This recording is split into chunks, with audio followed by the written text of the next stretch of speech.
நாம இப்ப ஆரம்பிக்கலாம். நான் தான் EBK மொரினோ, உங்களை கண்காணிக்க போறவன். இந்த நிமிஷத்திலிருந்து நான் தான் உங்களோட முதல் எதிரி. முதல் விஷயம், சவுத்ல மறைஞ்சிருக்கிற கிராமத்திலிருந்து வந்த வீரர்களே, சண்டை போடுறதுக்கு உங்க எல்லாருக்கும் யார் அனுமதி கொடுத்தாங்க? தேர்வு ஆரம்பிக்கிறதுக்கு முன்னாடியே நீங்க இங்கிருந்து கிளம்பணுமா? மன்னிச்சிடுங்க, முதல் தடவை வந்திருக்கோம்ல, அதான் தெரியாம பண்ணிட்டோம் சார். கடைசியா ஒரு தடவை சொல்ற, நல்லா கேட்டுக்கங்க. மாணவர்களுக்குள்ள எந்த சண்டையும் இருக்க கூடாது. என்னோட அனுமதி இல்லாம யாரும் யாரையும் தாக்க கூடாது. அப்புறம் முக்கியமா உயிரை பறிக்கிற மாதிரி எந்த தாக்குதலும் நடக்க கூடாது. என் கூட பிரச்சனை பண்ணணும்னு யாராவது யோசிச்சாரே, அவங்கள நான் இங்கிருந்து விரட்டி அடிச்சிடுவேன். புரிஞ்சுதா? சாகர மாதிரி தாக்க கூடாதா? சண்டை ஜாலியா இருக்காதே. எல்லாரும் தயாரா இருக்கீங்கன்னா இந்த ஜூனின் தேர்வோட முதல் ரவுண்டை இப்ப ஆரம்பிக்கலாம். உங்க அப்ளிகேஷன் எல்லாத்தையும் கொடுங்க. நாங்க உங்க எல்லாருக்கும் ஒரு நம்பர் கொடுப்போம். இதே நம்பர் எங்க போட்டிருக்கோ அங்கதான் நீங்க உட்காரணும். இந்த தேர்வுல நீங்க பல கேள்விகளுக்கு பதில் எழுதணும். இப்போ அவரு என்ன சொன்னாரு?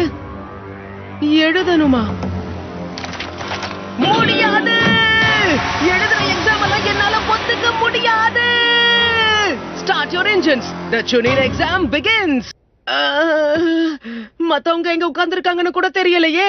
தனியா மாட்டிக்கிட்டேன். ஆரம்பமே ரொம்ப அமர்க்கலமா இருக்கு. நருட்டோவை நினைச்ச பாவமா இருக்கு. எழுத சொன்னா கண்டிப்பா அவன் சொதப்பிடுவான். நருட்டோ, ஓ, நீ எப்ப இங்க வந்த இனாட்டா? நான் உன்னை பார்க்கவே இல்ல. நான் இந்த தேர்வுக்காக உனக்கு வாழ்த்து சொல்ல விரும்புறேன். ரொம்ப நன்றி.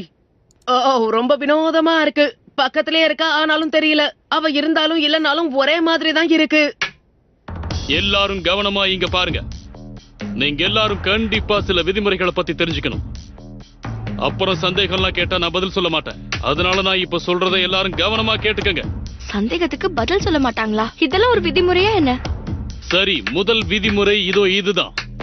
நீங்க எழுத போற இந்த தேர்வுல உங்களுக்கு பாயிண்ட்ஸ் கிடைக்காது. அதுக்கு பதிலா பாயிண்ட்ஸ் குறையும். இது கண்டிப்பா நீங்க கேள்விப்படாத விஷயமா இருக்கும். நீங்க தேர்வு ஆரம்பிக்கும் போதே உங்களுக்கு முழு ஸ்கோரான 10 பாயிண்ட்ஸையும் கொடுத்துருவோம். நீங்க தப்பா பதில் எழுதுற ஒவ்வொரு கேள்விக்கும் 1 பாயிண்ட்ஸ் குறையும். 3 கேள்வி தப்புன்னா உங்களோட கடைசி ஸ்கோர் 7. நான் 10ஐயும் மிஸ் பண்ணிட்டேன்னா என்னுடைய ஸ்கோர் 0. ரெண்டாவது விதிமுறை, டீம்ல இருக்கிற 3 பேரோட ஸ்கோரை வச்சுதான் அந்த டீம் பாஸ் ஆ ஃபெயில் ஆனு தெரியும்.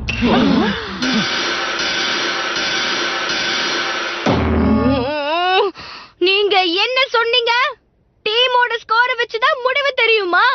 ஆமா, இது அப்படி சொன்னதுக்கு காரணம் இருக்கு. வாய மூடிட்டு சொல்றத கேளுங்க. காரணமா? விதிமுறை நம்பர் 3, நீங்க இப்ப உட்கார்ந்துட்டு இருக்கிற இந்த அறைய சுத்தி இருக்காங்களே, அவங்க தான் நீங்க ஏதாவது ஏமாத்துறீங்களான்னு கண்காணிச்சுக்கிட்டே இருப்பாங்க. அப்படி ஏமாத்துறத அவங்க கண்டுபிடிச்சாங்கன்னா ஒரு தடவையும் அவங்க கண்டுபிடிக்கிறதுக்கும் 2 பாயிண்ட்ஸ் குறையும். என்னது? ஜாக்கிரதையா இருங்க. அவங்களோட பார்வை ரொம்ப கூர்மையா இருக்கும். அவங்க கிட்ட நீங்க 5 தடவை மாட்டினா இந்த தேர்வை விட்டு உங்களை மொத்தமா துரத்திடுவேன். என்ன இது? பாயிண்ட்ஸை இழக்கணுங்கிறதுக்காகவே உருவாக்கின விதிமுறை மாதிரியே இருக்கு. ஏமாத்தணுங்கிற எண்ணத்தோடு இங்க வந்தவங்களுக்கு கண்டிப்பா இந்த இடத்துல இடம் கிடையாது. உங்களை கண்காணிச்சுக்கிட்டே இருப்பேன், மறந்துடாதீங்க. உங்களை ஷினோபின்னு நாங்க ஏத்துக்கணும்னா அப்ப எங்களுக்கு காமிங்க நீங்க எவ்வளவு நல்ல ஷினோபிங்கிறத. சரி சரி, பயப்படாத. எனக்கு எந்த பிரச்சனையும் இல்ல. சாஸ்கேவே நல்லதா எழுதுவான். ஒருவேளை நருட்டோ 0 பாயிண்ட்ஸ் எடுத்தாலும் நாங்க 2 பேரும் எடுக்கிற ஸ்கோரை வச்சு சமாளிச்சிடலாம். அப்புறம் இன்னொரு விஷயம், உங்க டீம்ல யாராவது ஒருத்தர் 0 எடுத்து ஃபெயில் ஆனாங்கன்னா அப்போ உங்களோட மொத்த டீமும் ஃபெயில் ஆயிடும். என்ன சொன்னீங்க? இன்னைக்கு என் கதை முடிஞ்சது. நருட்டோ, இந்த தேர்வு முடிய போற கடைசி 15 நிமிஷத்துல தான் உங்களுக்கு நாங்க கடைசி கேள்வியை கொடுப்போம். மொத்தமா உங்களுக்கு 1 மணி நேரம் இருக்கு. ஆரம்பிங்க.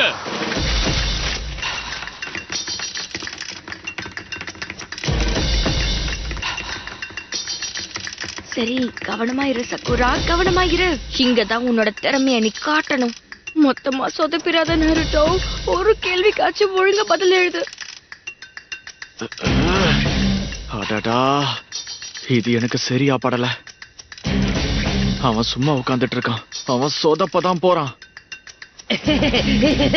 நான் எதுக்கு இப்ப பயப்படணும்? இது சாதாரண டெஸ்ட். இதை விட கஷ்டமான விஷயம் நிறைய பண்ணிருக்கேன். என்னால முடியும். முதல்ல பொறுமையா இருக்கணும். எல்லா கேள்விகளையும் நல்லா படிக்கணும். இதுல எந்த கேள்விகளுக்கு என்னால பதில் கொடுக்க முடியும்னு பார்த்து அதுக்கு பதில் எழுதணும். டென்ஷன் ஆக கூடாது. Okay, number 1. என்ன கேள்வி? நான் கோடு டிசைஃபர் பண்ணணும். இது ஈஸி தான். இல்ல, இது வேலைக்காகாது. அடுத்த கேள்வி என்ன? 7 மீட்டர் உயரமா இருக்கிற மரத்து மேல இருந்து நிஞ்சா ஏ எனிமி சிய நோக்கி எறிகிற ஷுரிகேனோட ட்ராஜெக்டரி தான் இங்க இருக்கிற லைன் பி. ஒருவேளை சீல இருக்கிறவரு பாயிண்ட் டி இ இல்ல எஃப்ல இருந்தா அப்ப அதோட ஃபார்முலா என்னவா இருக்கும்னு கண்டுபிடிக்கணும். அப்புறம் ஷுரிகேன் எவ்வளவு தூரம் போகுங்கிறதையும் கண்டுபிடிக்கணும். அப்புறம் உங்க ஆன்சர் எப்படி வந்துச்சுன்னு விவரிக்கணும். இவங்க கேட்டிருக்க கேள்விகள்ல இருக்கிற பிரச்சனைகளுக்கு பதில் என்னவா வேணாலும் மாறலாம். அதுக்கு ரொம்ப காம்ப்ளெக்ஸான மெக்கானிக்கல் அனாலிசிஸ் தேவைப்படும். அதை புரிஞ்சுக்கிறது ரொம்ப கஷ்டம். இதெல்லாம் கண்டிப்பா நருட்டோக்கு தெரிஞ்சிருக்க வாய்ப்பே இல்ல. நானாச்சு கேள்வி என்னன்னு புரிஞ்சுக்கிட்டேன். இங்க இருக்கிற பாதி பேருக்கு கேள்வியே என்னன்னு தெரியாது. ஓகே, இதுவும் வேலைக்காகாது. அடுத்தது. இதுல இருக்கிற ஒவ்வொரு கேள்வியும் ரொம்பவே கஷ்டமா இருக்கு.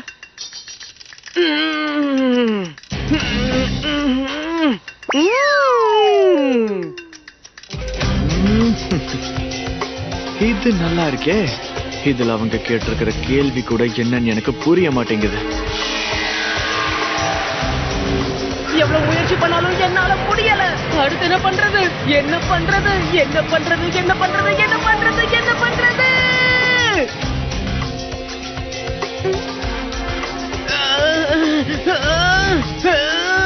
எங்க டீம் ஜெயிக்கணும்னா நான் கண்டிப்பா அதிகமான ஸ்கோர் எடுத்தாகணும். ஆனா இது ரொம்ப கஷ்டமா இருக்கு. என்னால பண்ண முடியாம போயிடுமோ? இல்ல, நான் அப்படி யோசிக்க கூடாது. நாம இந்த மாதிரி ஏமாறதுக்காக தான் அவங்க இப்படி எல்லாம் பண்ணிட்டு இருக்காங்க. நருட்டோவும் சாசுகேவும் இத புரிஞ்சுக்கிட்டு நடப்பாங்கன்னு நினைக்கிறேன். இல்ல, அதுக்கு வாய்ப்பே இல்ல. நருட்டோ அந்த அளவுக்கு புத்திசாலித்தனமா யோசிக்க வாய்ப்பே இல்ல. ஆமா. ஓகே, கவலைப்படாத, கவலைப்படாத. ஒரு விஷயத்துல கவனமா இருக்கணும். யார்கிட்டயும் மாட்டிக்காம எப்படியாவது கோல்மால் பண்ணணும்.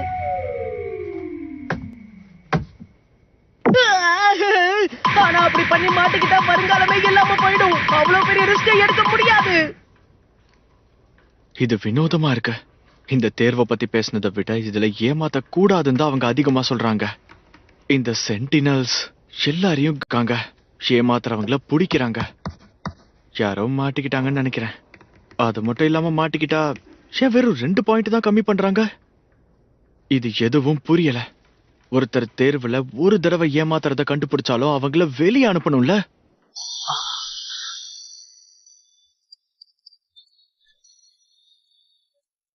இங்க யாராவது ஏமாத்த முயற்சி பண்ணி சென்டினன்ஸ் கிட்ட மாட்டினீங்கன்னா அப்புறம் தேர்வுல தொடர முடியாது. நீங்க எவ்வளவு சிறப்பான ஷினோபிங்கிறத எங்களுக்கு காமிங்க. எனக்கு புரிஞ்சு போச்சு. ஆமா, நான் நினைக்கிறது சரிதான். இந்த தேர்வு எழுதுறத பத்தி மட்டும் கிடையாது. பாஸ் ஆகுறது மட்டும் இந்த தேர்வோட குறிக்கோள் இல்ல. முடிஞ்ச அளவுக்கு தகவல்களை நாம சேகரிக்கணும். இப்பதான் எனக்கு எல்லாமே புரியுது. சுத்தி கண்காணிச்சுக்கிட்டு இருக்கிற சென்டினல்ஸ் ரொம்ப ரொம்ப கடினமா இருக்கிற கேள்விகள். அது மட்டும் இல்லாம ஒரு தடவை மாட்டினா 2 பாயிண்ட் தான் குறைக்கிறாங்க. இது அற்புதமான யோசனை. ஒரு நிஞ்சா தன்னை யார் ஏமாத்தினாலும் கண்டுபிடிக்கணும். அவர் எங்களை ஏமாத்த கூடாதுன்னு சொல்லல, நாங்க ஏமாத்தணும் தான் எதிர்பார்க்கிறாரு. இந்த சென்டினல்ஸ் கிட்ட மாட்டாம நாங்க ஏமாத்தணும்னு எதிர்பார்க்கிறாரு. இந்த மாதிரி கஷ்டமான சூழ்நிலையில சிறந்த ஷினோபிசால மட்டும் தான் ஏமாத்த முடியும். அதைத்தான் நாங்க பண்ணணும்னு நினைக்கிறாரு. இந்த தேர்வு உண்மையாவே எதை பத்தினதுங்கிறத எத்தனை பேர் புரிஞ்சுக்கிட்டு இருப்பாங்க? உன்னால முடியும் நருட்டோ. உண்மைய தெரிஞ்சுக்கோ. சொதப்பிடாம ஒழுங்கா யோசி. உன்னோட மூளைய பயன்படுத்த. நிலைமை ரொம்ப மோசமா இருக்கு. என்ன நடக்க போகுதோ? சரி, இந்த தேர்வுக்கான பதில நான் ஏமாத்தி தான் எழுதணும்னா அப்போ எனக்கான அடுத்த கேள்வி என்ன? இந்த தேர்வுல கேட்டிருக்கிற கேள்விக்கு யாருக்கிட்ட மிக சரியான பதில் இருக்கு?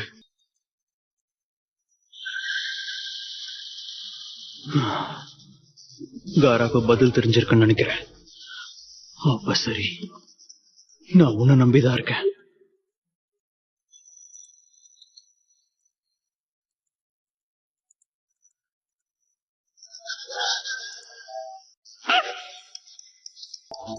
ரொம்ப சரியா பண்ற.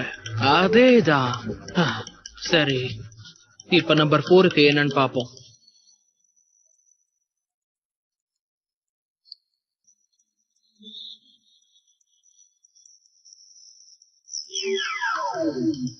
இந்த ரிதம் கேட்கும் போது கூடவே இவன் தட்டுற இடைவெளி அப்புறம் ஃப்ரீக்வன்சிய வச்சு பார்த்தா அதேதான், புரிஞ்சு போச்சு.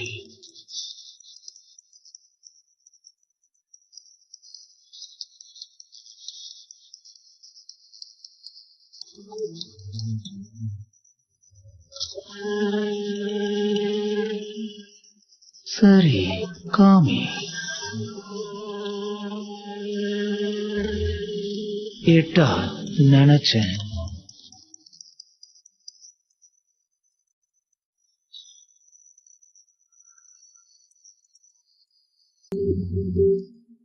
லீ, உனக்கு அது தெரிஞ்சா ஹெட் பேண்டை அட்ஜஸ்ட் பண்ணி காட்டு.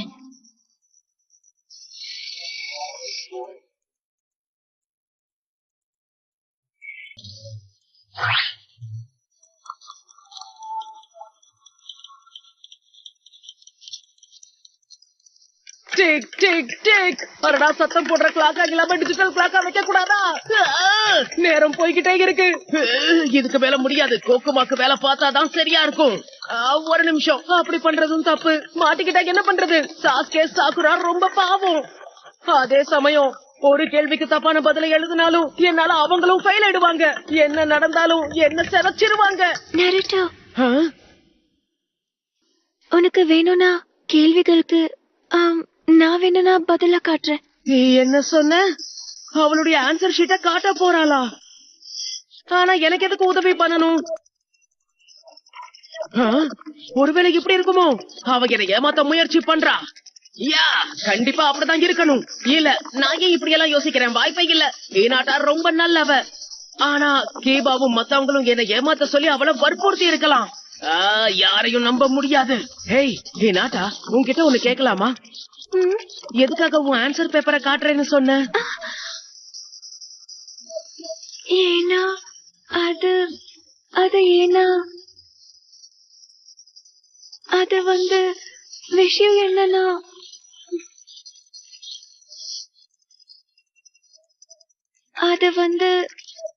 நீ இங்க இருந்து போறதுல எனக்கு விருப்பம் இல்ல. அது நம்ம எல்லாரும் ஒன்னாவே இருந்தோம்னா நல்லா இருக்கும்ல. அதாவது எல்லாரையும் சேர்த்து சொல்றேன், ஒற்றுமையா இருக்கணும்ல. இந்த விளக்கம் போதுமானதுன்னு நினைக்கிறேன். நீ என்னை ஏமாத்த முயற்சி பண்றியோன்னு நானும் பயந்துட்டேன். சாரி. அதிர்ஷ்ட காத்து என் பக்கம் வீசுது. அவளை தானா ஆன்சர் பேப்பரை காட்டுறேன்னு சொல்றா. இப்படி ஒரு வாய்ப்பு யாருக்குதான் கிடைக்கும்?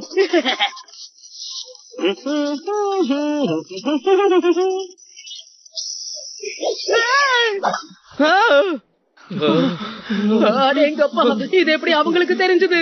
நான் இன்னும் அவளுடைய பேப்பரை சரியா பார்க்கவே இல்லையே. என்ன இது? எதுக்காக இப்ப தெரிஞ்சீங்க? மொத்தம் 5 வாட்டி ஏமாத்திட்ட. தேர்வுல இருந்து இப்பவே கிளம்பு. என்ன? அதுக்கு வாய்ப்பே இல்ல. நீயும் உன்னோட டீம் ஆட்களும் இப்பவே இங்க இருந்து கிளம்புங்க.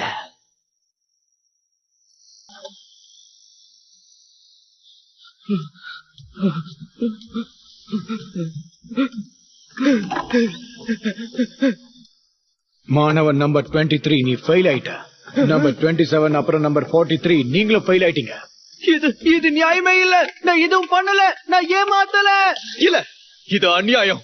நான் 5 வாட்டி ஏமாத்துறேன்னு சொன்னீங்கல்ல, அதுக்கு உங்ககிட்ட ஆதாரம் இருக்கா? அது எப்படி எல்லாரையும் உங்களால கண்காணிக்க முடியும்? நான் தப்பு பண்ணல. நீங்க என்ன தப்பா நினைச்சிட்டீங்க. மன்னிச்சது கண்ணா, நாங்க தப்பே பண்ண மாட்டோன்றதுனாலதான் இந்த வேலைக்கு கூப்பிட்டுருக்காங்க. நீ கண் சிமிட்டுறது கூட என் கண்ணாசிவில இருந்து தப்பிக்காத. நாங்க இருக்கும்போது எங்களை ஏமாத்த நினைச்சது ரொம்ப பெரிய தப்பு. இப்ப இங்க இருந்து போயிட, உன் டீம் ஆட்களையும் கூட்டிட்டு போயிட.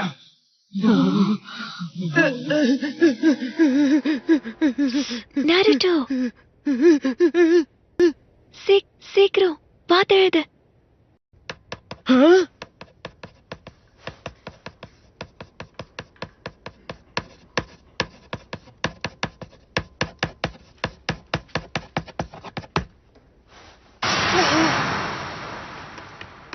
ரொம்ப நன்றி. உன் உதவிய நான் பாராட்டுறேன். ஆனா வேண்டாம். ஹே, நான் ஒரு திறமையான நிஞ்சா. ஏமாத்தி தான் பாஸ் ஆகணும்னு அவசியம் இல்ல. அப்போ சரி.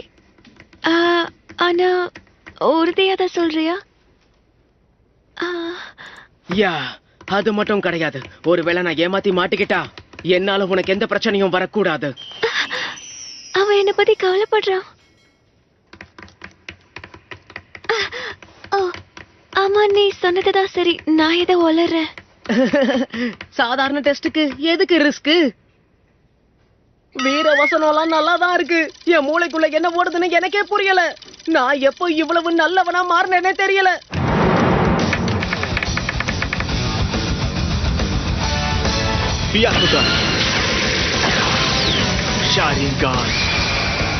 அவன் பெண்ணோட அசைவா அப்படியே நான் கொண்டு வர முயற்சி பண்றேன். அவ்வளவுதான். இவனை வச்சு நான் இந்த தேர்வை முடிக்கிறேன். என்ன பண்றா? கேள்விக்கு பதில கண்டுபிடிச்சிருவா போல இருக்கே. சரி சாகுரா, கண்டிப்பா.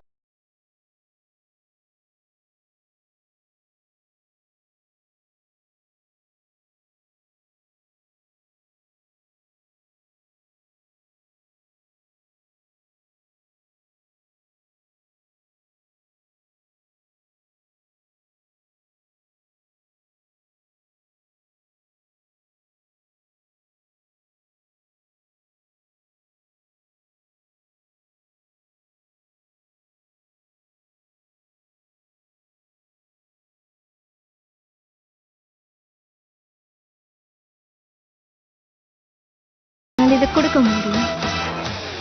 நம்பர் 59 ஃபெயில் ஆயிட்ட.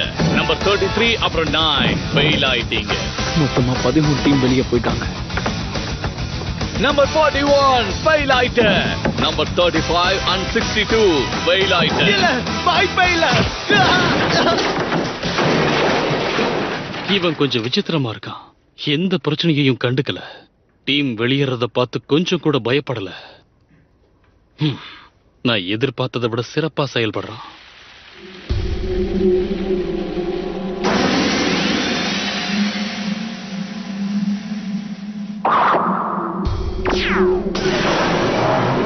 மூணாவது கண்ணா அவன் திறந்திருக்கான். அது யாருக்கும் தெரியாத மாதிரி பார்வை நரம்புக்குள்ள ஒளிஞ்சிருக்கும்.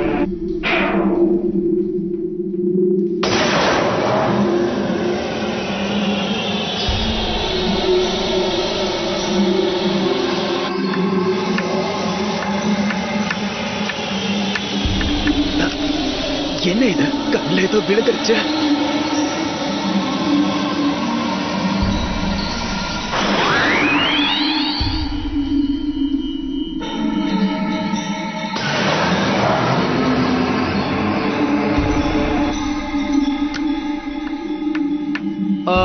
Excuse me. என்ன சொல்லு? மன்னிச்சிருங்க, கொஞ்சம் அவசரமா போகணும். நீ எதுவும் ஏமாத்தலையான்னு பாக்குறதுக்கு நான் உன் கூட வருவேன். தாராளமா வாங்க, எனக்கு பிரச்சனையே இல்லை.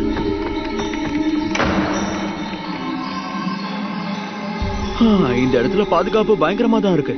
ஆனா மத்தவங்க நினைக்கிற மாதிரி இந்த சென்டினல்ஸை ஏமாத்த முடியாதுலாம் கிடையாது. ஏன்னா அங்க ஒரு சென்டினலை காணோன்றதையே அந்த இடத்துல இன்னும் யாரும் கண்டுபிடிக்கல.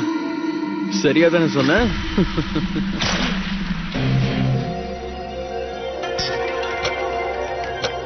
20 நிமிஷம் தான் இருக்கு. நான் ஒரு கேள்விக்கு கூட பதில் எழுதல. என்ன நடக்க போகுதோ தெரியல. ஆனா 5 நிமிஷத்துல கடைசி கேள்வியையும் கொடுத்துருவாங்க. அது வரைக்கும் தாக்கு பிடிச்சாகணும். நான் அந்த ஒரு கேள்வியை நம்பிதான் இருக்கேன். என்ன நம்புங்க.